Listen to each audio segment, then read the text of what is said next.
let's talk smartwatches.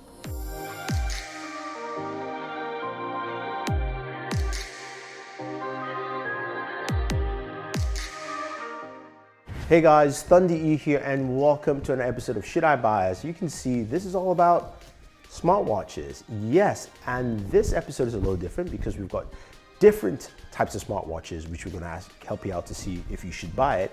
And also I was helped by a couple of my YouTube buddies. I want to thank them for joining me in this video. So let's go ahead, jump in and find out what smartwatches you should buy. So the Apple Watch Series 4 is a watch that I think you should buy. One of the reasons is that for the first time ever, they actually changed the design. Now, at first glance, it's not gonna look like there's a big change, but there is. The screen is a lot larger. It goes to the edges more without making the casing any larger than it already is. So that's kind of just, it sounds like a small thing, but when you're using the watch, it's quite nice and makes for a much better experience. On top of that, we have the new EKG feature, which is kind of neat. I don't know how often you need to be using that, but it is still cool to have that the other watches will not get. On the software side, we have Watch OS, which is very much matured after being around for as long as it has. That is something that will probably come to other watches as well, like other series before this one. But I still think that if you're going to be getting an Apple Watch right now, the Series 4, if you have anything other than the Series 3, is worth being your entry point into watchOS if you are an older one or if you've just never had one. Another feature that I do like is the Walkie Talkie feature, which Jaime and I have actually been using from Pocket now. And it's quite fun to be able to just tap that and immediately your voice comes out of the other person's watch. It's also quite dangerous, it's a lot of fun. But that's a really cool feature as well that I ended up using a lot and didn't really think I would have.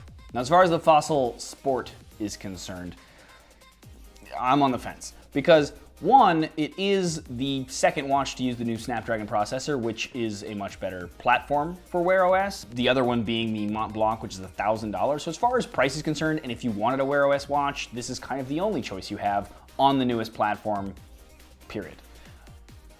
But it is a Wear OS watch, which means that any other Wear OS watches that come out after this or that are using Wear OS, the new version, are gonna function similarly. Same, so long as they all have heart rate monitors like this one does, and they all have GPSs like this one does, and NFC like this one does, and they're gonna be able to use the same features, which is the, heart rate tracking, the GPS for your runs and your, bike tracking, whatever, and Google Pay.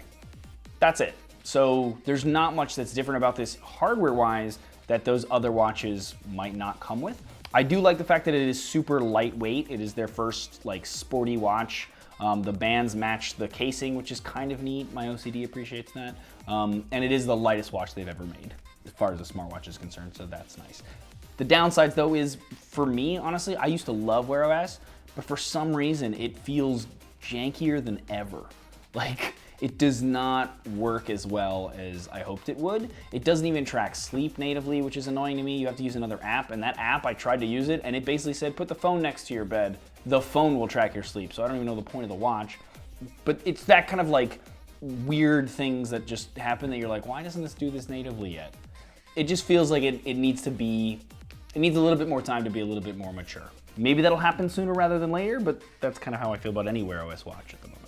Hey, it's Joshua Vergara. What's going on, everybody? And I want to talk about hybrid smartwatches for a little bit. The one that I'm rocking is the Kornaby Nord. E actually uses the Kornaby Apex. Now, hybrid smartwatches don't have a touchscreen or even a screen per se. It looks like a classic watch, and you know what? A classic look never grows old. But there are some smart functions on here, including notifications that trigger the vibration motors inside of these smartwatches, and then you have buttons over on the side that can give you a number of different functions.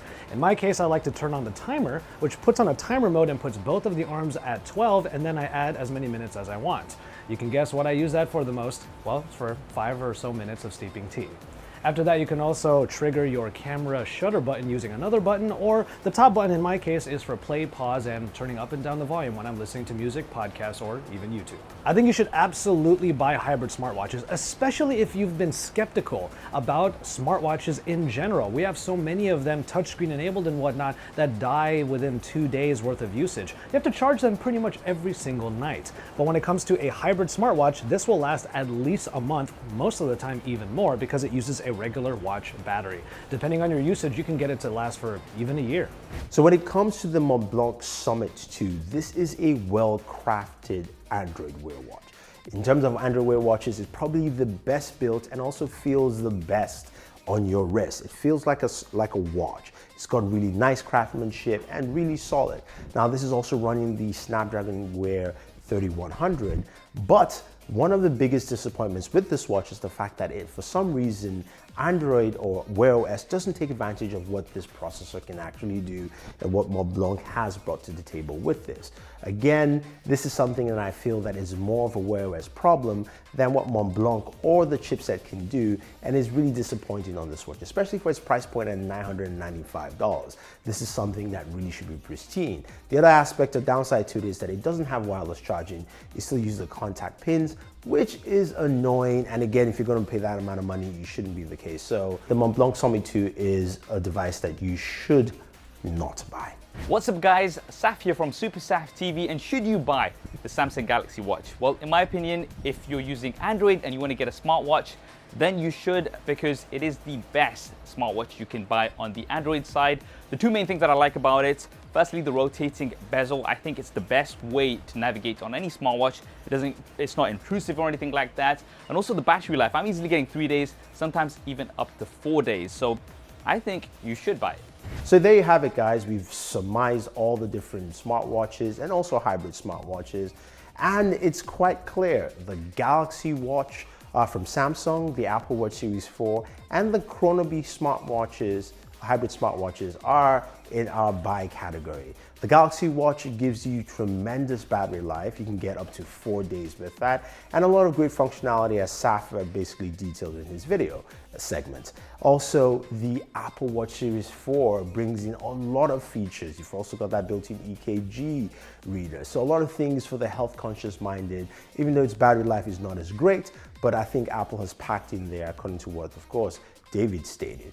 And finally, the Kornaby hybrid smartwatch with its 2-year battery life built in, and also the simplicity of it, allowing you to get your notifications without actually looking at your wrist, I think is also something for someone who's on the fence. Thank you, Josh, for that aspect as well. So there you have it, guys. You know what you should buy and you know what you shouldn't buy. And hopefully that helped you with everything you're looking for in terms of smartwatches in this video. If you have any questions or any comments, let me know. I'll try and answer them for you. Otherwise, don't forget to like, share, and favorite this video. Also, if you're watching this for the very first time, hit the subscribe button and the notification icon to get notified with our latest videos. This is Thunder E saying thank you very much, and always enjoy your entertainment.